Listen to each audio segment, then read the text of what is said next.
Tartibelingan hayat. Roman. Abdori Mustafa Abdurahim. 1. bölüm. 4. kısım. Nurxan, Sardar yulduzlarni saqchilar ep ketib, xeyli vaqt o'tgandan keyin Ihparma ishdan tushib, uyiga kelgan bo'lib, uyda hech kimning yo'qligini ko'rdi va ularga telefon qildi. Lekin uchelisining telefoni etik bo'lg'ashqa, u ansirab eshik oldiga chiqishiga mahalladagilar, uyingdagilarni saqchilar ep ketdi. Dadang birsini o'ltirib qo'ygan o'xshaydi deb yugurib kelishdi.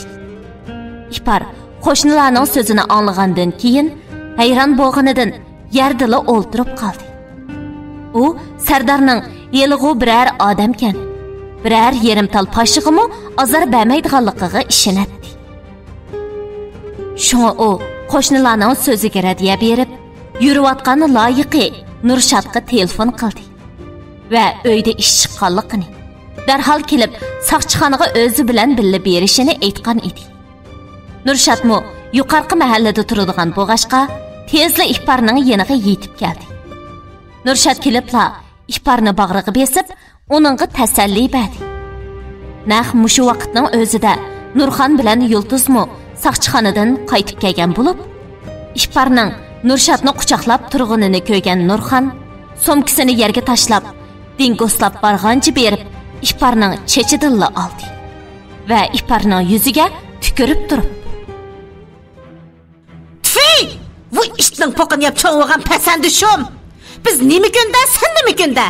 Dadang biçar hazır nerede, ha? Bunu bilemsen. Saqchixonada, saqchixona. Anlavatam sen ey pankay qancuk. Biz bir qo'limizni ikki putimizni to'rt qilamay tupurlab yursak, sen mushu mahallada xalq olamning ko'z oldida mushu tegipas marazning qo'ydiq o'zingni etib yurdingmi, ha? Men seni urib putqulingni chiqib o'tmaydigan bo'lsam, mana nega? Men onda qilmadim ana. Men matiga bayri ishdan tushib uyga keldim. Sizlarning yo'qlig'inglarni ko'rib, qo'shnilarning dadang odam o'ldirib qo'yib ekan, saqchixonaga ep ketdi degan gapini anglab, putqulimda jon qolmadi. Bu gaplarni faqat qabul qilolmadim. Shuni kimga nima deyishimni bilolmay, Nurshatni chaqirib, uning bilan birga saqchixonaga bormoqchi edim. Saqchixonani Nurshatning qo'yniga sep qo'yib ekanmi, ha?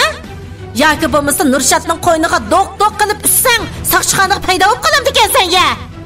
To'la men bilan gap talashmay uyga kira. Nimi qaraysan, nimiga? Bekor ko'zingga putimni tiqib, orqa miyog'dan chiqarib o'tmay yana. Bu suydik burab qolgan shum va yo'qala.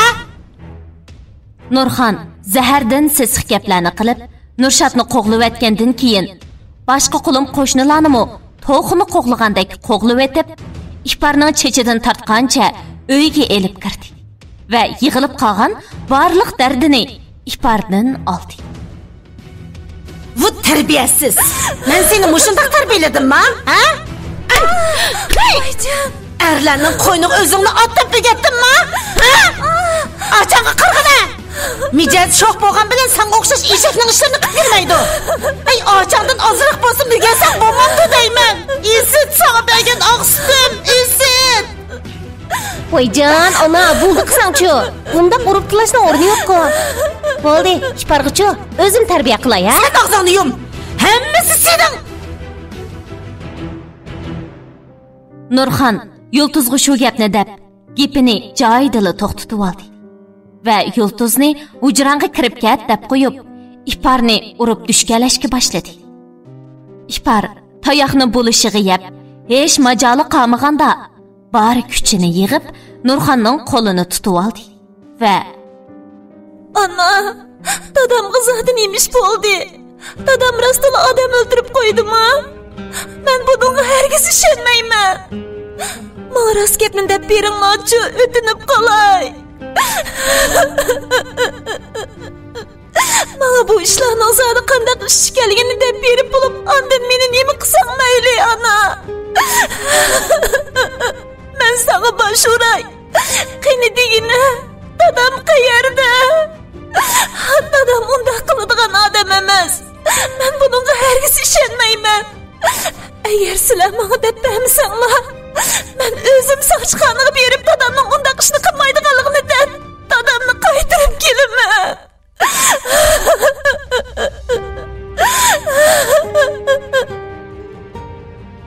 İpar Nurxanның putiga esilib, o'zini tutib olamagan holda yig'layotdi.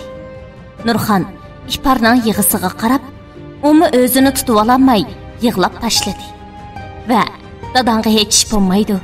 Dadang atila qaytib keladi. Boshqalar aytganidek, undaq o'lim yetim ishlari yo'q deb qo'yib, gapni mujmal qilib o'sdi. Bu bechorning nima xatoligi bor endi? Nemishqa chichammisi poqidan ko'may, barliq dadini bu bechordan oladi. Mushumu anami? Ana bo'g'ichi nada farzandini el jahonning o'ttirisida undaq til ahonat bilan haqoratlab dumbalaydi. To'g'ri. İpar Nurxanning o'z qizi emas. Lekin nadimi bundaq o'gayligan bor. Tenidan sutning hidi ketmagan vaqtdan boshlab quchqiga elib, uningga oq sutini berib baxmadimi? Ajiba shuncha ajr singdirib, mehr berammisimi? Qenidan ayrilib chiqqan oq sutini berib baqqan kichikina bir bechoraga tirnoqchilik bo'lsa-mi mehri bo'lmag'imidi? Uningga taalluq bo'lganlarini o'z qiziga berib, nafsi qonmagan bo'lg'imidi? Yana uningga taalluq bo'lganini tortib olib, o'z qiziga berman degan shu daqiqada yuragi ko'yishmaganmidi? Mol-mulkni deb boshqalarning jiniga zomin bo'lib, o'zini o'tkazgan jinoyatini ömürlük hamroyiga ortib qo'yganda vijdoni o'rtanmaganmidi? Barcha qiladiganning hammini o'zi qilib, nemishqa dardini ipardan oladi. Bu jahon mana mushundaq tangshalmagan jahon. Biri ona ishqida zar bo'lib, meningmi onam bo'lgan bo'lsa, meni himoyasiga olsa, boshqalardan qo'g'disa, men iffat nomusning qandoq bo'ladiganligini onamdan o'rgansam, kimning qizi desa, falonining deb onamdan faxrlansam, onammi ham mendek bir farzandi bo'lganidan olamcha xushallikqa cho'msa deb orzu qilsa, yana birlari o'zining onasini tutgan muomalasi, tarbiyasidan umidsizlanib, mening onam nemishqa boshqalarning onasiga o'xshamaydi?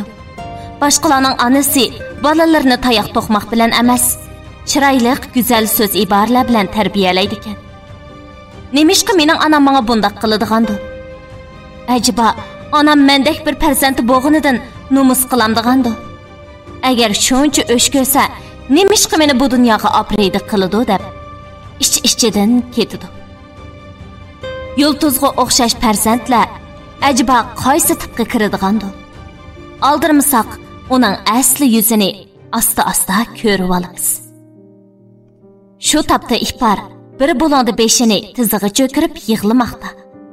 Bir tarafda Nurxan eriga qilingan uvalchilikqa chidamasa, yana bir tarafdan agar Sardar qaytib kelsa, İparni o'z dadasiga topshirib bersa, Yulduz İpardan tuvan o'ringa tushib qolib, kunlari g'urbatchilikda o'tarmi deb g'alati xiyollarga g'arq bo'lmoqda edi.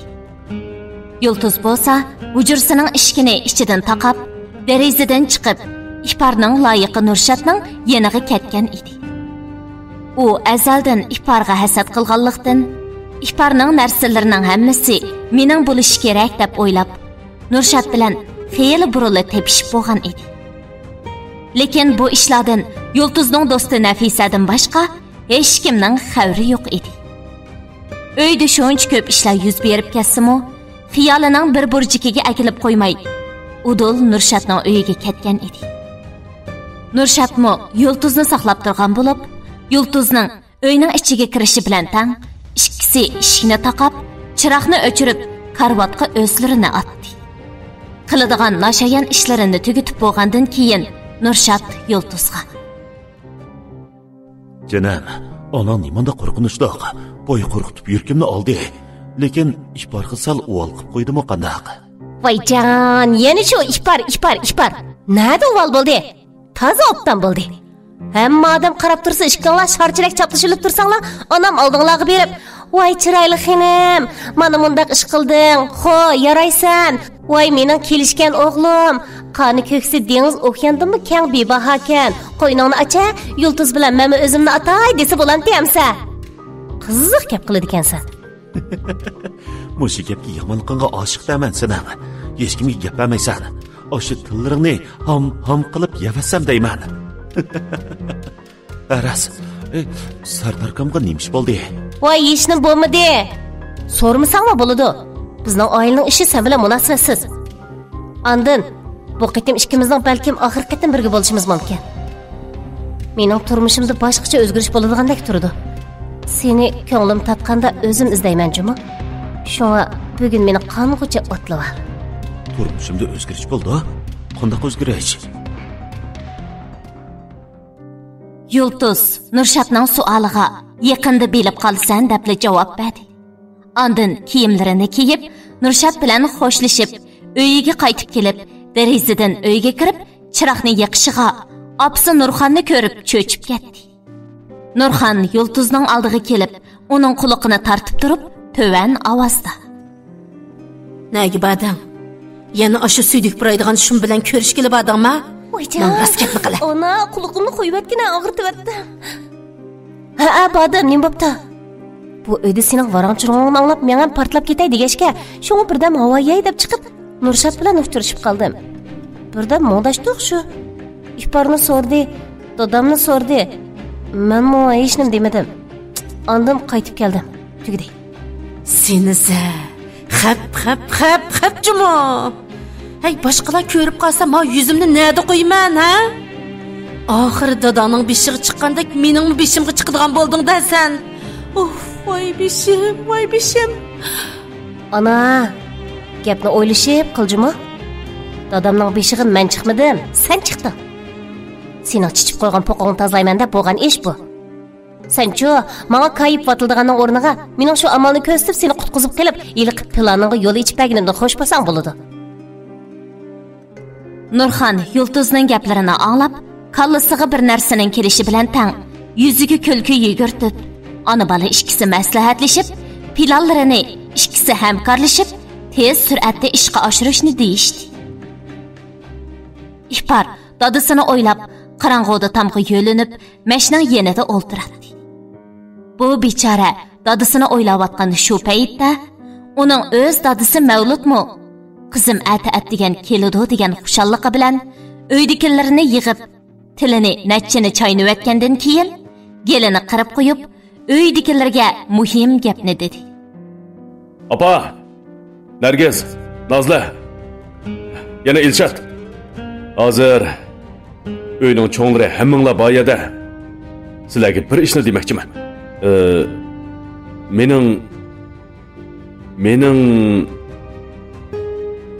Mening qizim bor bo'ldi. Nima? Hayajonlanmay turinglar. Ishning tafsiloti asli bundoq. Mavlud Kamilbayning o'zini izlab kelib deganlarining hammani olib qo'ymay dedi. Ham o'zining bu balani qabul qilg'usi borligini, shunga hech kimning qarshi turmasligini, tang asla Kamilbay uyga elib keladiganligini dedi. Mavludning so'zlarini anglaganlardan Mavludning singlisi Noziladan boshqa hech kim tish yerib bir eg'iz ortiq gap qilolmadi. Faqat Nozilala bu balani qabul qilsa bo'lmaydiganligini, yana kelib bu balaning rostilla Mavluda bilan Mavludning balasi ekanligini isbotlaydigan hech qanday isbot yo'qligini. Shunga bir qiyra odamning gapi bilan natunish bir qizni bu oilaga a'zo qilib akirishga qat'iy qarshi ekanligini dedi.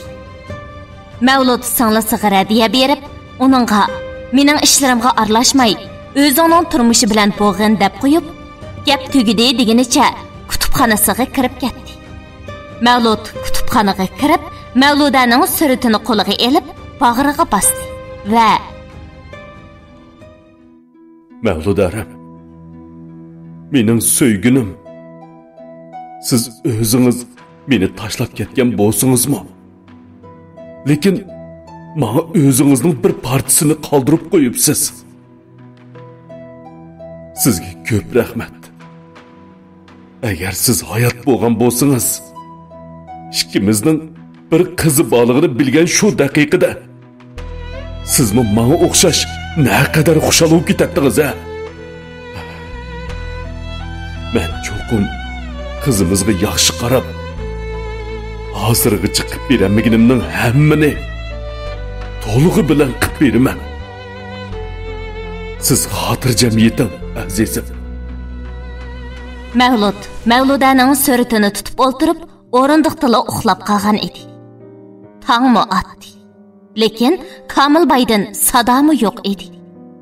U bir kun kashkichi saqladi. Lekin Komilbaydan hozirgacha xabar yo'q edi. Mavlud Arslonni chaqirib Komilbayning tuyuqsiz yo'qab ketganligini. Agar Komilbay bo'lmasa, qizini nadin tepishni bilmaydiganligini deganda, Arslan o'zining Mavlud apandining ruxsatisiz Komilbayning orqasiga tushib, uning navrisi turgan uyga borganligini, qizining kim ekanligini biladiganligini, shu yerga Mavludni boshlab borsa bo'ladiganligini aytdi.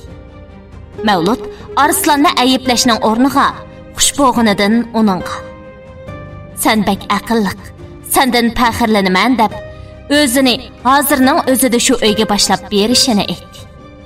Arslanmo ma'qul bo'lib Mavludni elib Ihparning yeniga qarab yo'l oldi.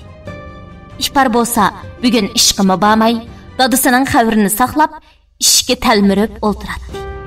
Nurxon bilan Yulduz Mavludning shirkatining adresini to'rdan tekshirib, bu odamning tegi-taktini surishtirish bilan ovora edi.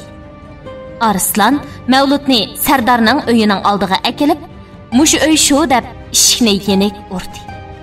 Ishikning urilishi bilan tang ishga talmirib o'ltirgan Ihpar dada degenicha aldirabli ishikni ochdi.